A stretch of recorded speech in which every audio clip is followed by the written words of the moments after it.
Class 2, English 1, Chapter 23, Capital Letters and Punctuation. Topics for today are activity. Let's get started, given on page number 73. Rules to remember. Practice exercise, match it. Good morning, dear children. Today, we are going to learn about how to use capital letters and punctuations in our writing. When we speak, we can speak with our we can express our emotions, our pausings, our stressing on something, on any particular topic. We can do it when we are talking person to personally. But when we are writing it, then we have to show where we are stopping, whether we are asking something or saying something. We do it through some symbols, and these symbols are called the punctuation marks. Let's understand this through this activity. Let's read this passage about a peacock. I'm going to read this passage two times. You have to identify which one was better to understand. So I'm going to read it for the first time. The peacock is one of the most beautiful Indian birds. It has a crown on its head. It has a dark blue body with a full long tail made of green, blue, golden feathers. In the rainy season, it spreads out its feathers and dances. We can see peacocks in open fields and forests. Have you seen a peacock dancing? So I have read this for the first time. Now I'm going to read it for the second time. The peacock is one of the most beautiful Indian birds. It has a crown on its head. It has a dark blue body with a long tail made of green, blue, and golden feathers. In the rainy season, it spreads out its feathers and dances. We can see peacocks in open fields and forests. Have you seen a peacock dancing? Now tell me which one was better to understand.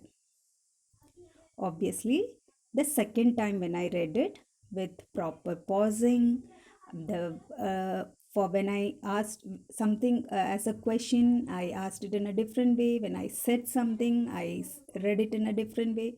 So we know what we are trying to say or ask through these symbols. So this is very important for writing when you're using writing through writing, when you're conversing, when we are communicating, when we are talking through writing. So let's understand how these capital letters, comma, full stop, and question marks are used. Now look at these sentences. This book is full of books. Where is your bag? We put a question mark at the end of a question. We put a full stop at the end of a sentence. In the first sentence has a full stop because we are saying something. This book is full of books. But in the second one, I'm asking, where is your bag? So we are putting a question mark because we are asking a question. Sorry. And we have begun the sentence with the capital letter because sentence begins with a capital letter. We use capital letters in the following cases. At the beginning of a sentence, for example, the car is parked outside. At the beginning of a special names. I told you special names and common names. Common names are the names given to one name that is given to all. But special names are the names given to one particular person, place, or animal or thing. And to understand that it is special, we write it in a special way, that is, writing it in capital letter. So you can see some examples given here: Monday, March, Yamuna, Arabian Sea, Mount Everest, Holi. So Monday is the special name of a day, March is a special name of a month, Yamuna is the name of a river, and sea, the Arabian Sea is the name of a sea, Mount Everest is the name of a mountain, Holi is the special name of a festival. To write the letter when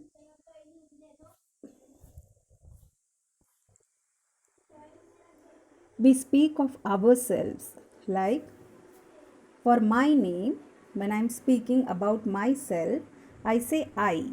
Yes. So for I as a letter that means me, myself, then I write that I letter in capital. So for example, Sai and I are going to Goa. Now let's learn about the use of comma. Comma is used to separate two or more naming words or describing words in a list of words. When we are listing something, we separate the naming words or the describing words with a comma. For example, the large colorful blue bird flew in the sky. So I am describing this bird as large, colorful and blue. So when I come reach the last describing or the last naming word, I don't put a comma. Now let's look at the next example. Meena, Shobha and Tina went on a picnic. So I'm taking three naming words here. Meena, Shobha and Tina. So after Meena, I put a comma. Then after Shobha, there's only one name left. So for these two names, to differentiate these two that they are separate people, I put and. So there is no need of comma here. I hope you have understood these rules very well. And to make you practice what we learned today, you need to understand what are these symbols. You need to identify them. So I have given a practice exercise here, which is not given in your book, but you will do this exercise in your copy. So before writing it in your copy, let's do it here. And I would want you to match it yourself and check. You give it your.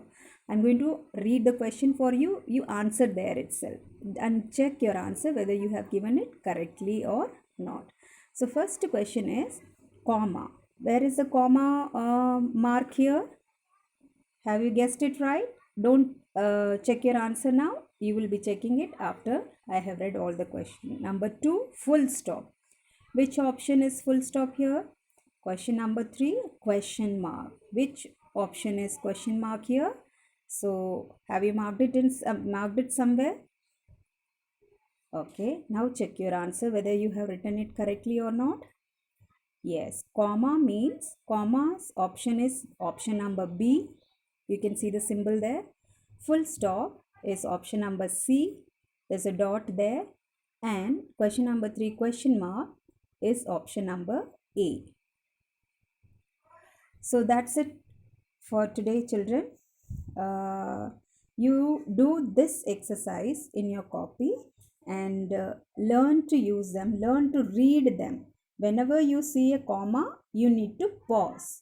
You need to pause for some time, like count 1 in your heart. And then whenever you see full stop, you need to pause. You need to stop for the time till you count 1, 2, 3 in your heart. And then question mark is when you are asking. Again, when you are asking question, after this mark, you have to wait and count in your heart 1, 2, 3. You don't say it loudly in your heart. That's it, children. Revise it well, and we will do exercise number A in our next class. Take care.